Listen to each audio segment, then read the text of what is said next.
año es la primera vez que hablamos, yo creo que coincidimos en todas las manifestaciones habidas y por haber, al lado, enfrente, pero la Sí. primera vez que hablamos de Más política. allá de Lola y el hasta luego, sí, la primera Sí, vez sí, que nos sentamos a hablar de ello. hablar un rato.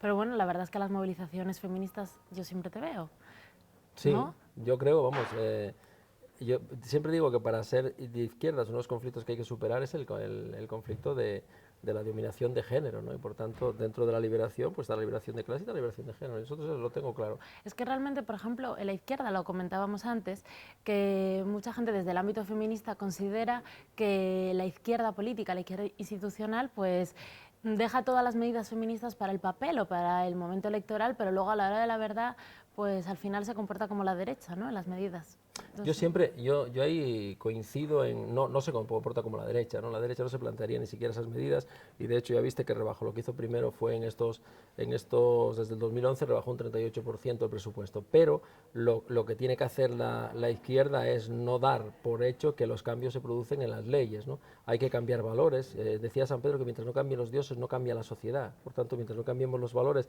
por mucho que escribamos, por mucho que legislemos, no vamos a poder cambiar el pensamiento. Y curiosamente, tras el cambio de legislación del 2004, creo recordar que era, pues date cuenta que hay una involución en lo que son cuestiones de igualdad, de igualdad, especialmente de género, en los jóvenes, ¿no?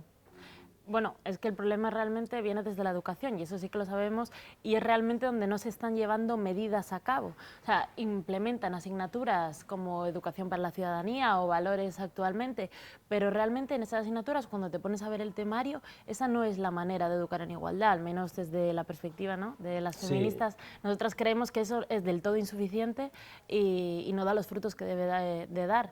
Entonces realmente creo que el primer paso, ¿no?, como desde una responsabilidad de Estado, realmente es educar en igualdad y eso pues no se está dando. yo, yo creo que, bueno, eso es una parte, ¿no? Lamentablemente los niños ya no se educan con la brujería, que es una cuestión muy interesante, No porque ahí sé, tú yo eso decías no lo viví, la bruja. valores de clase y de educación, y luego en la educación nos enseña a Simone de Beauvoir, ¿no? Que el género es un constructo cultural, al fin y al cabo Encima quieren acabar con la filosofía, pues bueno, de eso va entonces ya todo. vamos. Pero luego, en relación al tema de violencia de género, que es lo más grave, yo pongo siempre, equiparo la violencia de género al problema terrorista. Cuando el Estado quiso acabar con el terrorismo, lo primero que hizo fue tomar medidas en las que reunió, creo recordar, en un hotel en Segovia, Ávila, a todos los directores de los medios de comunicación y planificaron una estrategia de comunicación en el tema de Claro. violencia. Entonces, aquí hay una situación, por ejemplo, en el caso del reciente asesinato que se produjo en Oviedo, frente al club de tenis, en la zona del club de tenis, las noticias que se dieron de ello era una revictimización de la asesinada, que no muerta. Ya en el lenguaje, en los medios ponen muerta, ¿no? Claro. Entonces el lenguaje revictimiza, no es muerta, es asesinada. Pero dos, se cuenta su vida. A nosotros no nos interesaba su vida. A nosotros lo que nos interesa es un problema que es un problema social, un problema colectivo, un problema que tenemos que abordar con un tratamiento el equivalente al que se utilizó con el terrorismo, ¿no? Y por tanto ahí hay que utilizar todos los medios y situar eso como una prioridad y no se está haciendo, por tanto yo ahí sí que coincido contigo y hay que plantearlo a ese nivel, hay que poner todos los medios para acabar.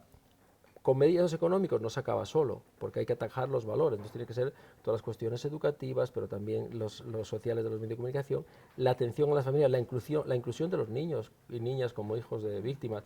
Yo no creo que un maltratador pueda ver a sus hijos, lo digo así de claro. Y luego hay otra cuestión que hay que acabar con ella, que es la violencia institucional, es decir, las víctimas cuando van a los juzgados, es decir, La penitencia, como dicen. no conocer los mecanismos de violencia que son física, para llegar a ser física, es psicológica, Claro. sexual, económica y finalmente física. Esos elementos de la violencia estructural en un juzgado tienen que valorarlo, no pueden esperar a que llegues con un golpe, ¿no? Y desde el movimiento feminista hablamos mucho de algo que parece que empieza a entrar ahora en los debates y me parece muy interesante, que es todo lo que tiene que ver con el mito del amor romántico. Y parece que aquí vivimos que las mujeres tenemos que buscar a nuestro príncipe azul y a nuestra media naranja y al final eso genera como una situación de dependencia frente al amor. Es complicado hablarlo ahora en un momento No, muy yo corto, creo ¿no? Pero al fin y al cabo el eso es mito, violencia bueno, también. no entró ahora en el movimiento feminista, el mito del amor romántico, eso ya en los años 60 los teóricos feministas lo combatían, Sí, ¿no? pero bueno, ahora Pero parece yo creo que es estructural. O sea, estamos hablando de relaciones de dominación. Nuestro sistema, todas las relaciones se establecen de relaciones de dominación. Decía antes que la izquierda tiene que incorporar el feminismo. El capitalismo, el conflicto de clases es un conflicto de dominación y de apropiación de los bienes del otro. En el caso, eso se traslada al resto, se traslada al resto de los valores, se trasladan al resto de las relaciones de pareja. ¿Qué tenemos que hacer eso? Una deconstrucción, bueno, más que una deconstrucción, no, porque deconstrucción es mover de un sitio para otro, se da una reconstrucción del mundo de los valores, y yo ahí hay esa frase que siempre digo de José Luis San Pedro, ¿no? Mientras no cambien los dioses, mientras no cambien los valores, no cambia la sociedad. Y para eso se requiere, hombre, yo no creo que el Estado quiera cambiar los valores. Necesitamos un fuerte empuje de la sociedad y necesitamos como mínimo ese pacto que sea transversal, que llegue a la educación, que llegue a la justicia. Es que hay sentencias que son... El problema es que ese pacto, si se incluyen partidos políticos que tienen una ideología claramente neoliberal, vamos a encontrar un hueso permanente, porque Pues... quizá es evidente que al sistema capitalista no le interesa romper con el patriarcado, no le interesa romper con esta sociedad desigual. Entonces, ese pacto de Estado será, o como mínimo, insuficiente otra vez, y además encontrará un muro muy importante frente a la derecha neoliberal, que evidentemente no va a dejar que toda la división del trabajo y lo que ha supuesto la explotación realmente de la mujer, y ahora mismo esa doble explotación, ¿no?, de la que hablamos nosotras también, desde el ámbito privado, pero ahora también el ámbito público, porque la mujer vive esa doble jornada laboral, pues no le interesa al sistema romper eso. Si le interesara, ya estarían implementando medidas, por ejemplo, con lo que tiene que ver con el trabajo de cuidados. Sí, pero ¿Qué escucha, ocurre, ¿no?, con ese tema? pero escucha, vamos a ver, tú y yo gritamos muchas veces que las cosas se salvan luchando y que los derechos se conquistan. Sí, eso está claro. Y se pierden si no se defienden. Por tanto, ese pacto es imprescindible para situarlo como una prioridad, y nosotros ahí tendremos que tratar de introducir nuestro sesgo. Nuestro sesgo tiene que ser claramente feminista y liberador, ¿no? Como también tenemos que plantearnos pues, otras cuestiones. Cuando nosotros hablamos del plan de emergencia social, ¿no?, y hablamos del trabajo garantizado, de la renta garantizada, lo que estamos tratando es de que llegue un salario a cada uno de los hogares de este país. Que haya como mínimo un salario en los hogares de este país. Pues lógicamente estamos dirigiéndonos una parte importante a las caras de la pobreza. ¿Cuáles son las caras de la pobreza? Las caras femeninas son caras generalmente de mujer y jóvenes, ¿no? Por tanto, es una de las cuestiones a las que se dirigen esas políticas. También hay que incluirlo ahí. Hablabas antes de la doble jornada, el reparto del trabajo. Bueno, eso tiene que ver con un problema que se está planteando ahora, que es toda la precarización laboral, ¿no? Pero también en la primera fase de la crisis, lo primero que se hizo fue sacar a una parte de las mujeres del mundo laboral para ir a los cuidados, ¿no? Eso que tenemos que analizarlo como una situación real de la propuesta política que tenemos que hacer desde la izquierda, tiene que ser una propuesta política liberadora y por tanto no puede apostar por eso. Tiene que reconocer esa realidad, pero para cambiarla, ¿no? ¿Por qué tiene que existir en este país una brecha salarial? ¿Por qué las mujeres realizando el mismo trabajo tienen que cobrar menos que los hombres? ¿Realmente eso es una medida muy grande que cambie realmente el sistema? No, ¿verdad? Entonces, como es pequeña, ¿por qué no se aplican las medidas pequeñas? Ni siquiera en lo pequeño avanzamos. Sí, date cuenta que en este proceso es curioso, ¿no? La crisis siempre golpea a los más débiles. Bueno, sí, porque la crisis, curiosamente, los ricos se han hecho más ricos y los pobres pues han crecido, ¿no? ¿A quién golpea? La brecha salarial se ha incrementado también en el periodo de crisis, o sea, reduciendo los hombres los salarios, reduce las mujeres más, porque para que aumente la brecha tuvieron que reducir mucho más. ¿Cuál es nuestra posición? Nuestra posición que es a igual trabajo, igual salario.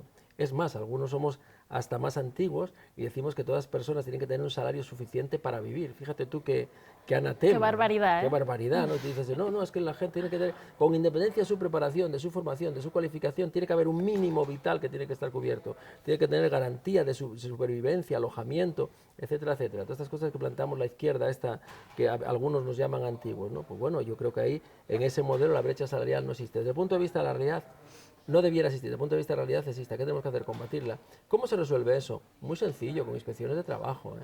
Porque ¿cuánta gente, y especialmente en el sector servicios, está haciendo jornadas que prácticamente doblan la jornada que laboralmente tiene, que fija en su contrato cuando lo tiene? Pues eso tiene que haber un papel importante de la administración. Tenemos que exigir a los ciudadanos a la administración y votar para que puedan llegar esas posiciones al gobierno, para que no se produzcan esos fraudes, ¿no? Yo creo que hay un momento en el que los periodos electorales han provocado, en parte, que se haya desmovilizado la calle, porque ha habido organizaciones políticas o territorios o lo que sea, que le ha interesado más seguir los periodos electorales y desmovilizar la calle, porque en ese momento no interesaba.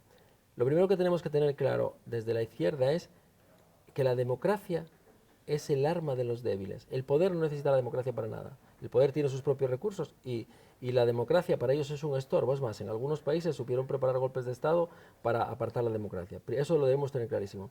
Segundo, a partir del 2011 se generó un espacio de ilusión.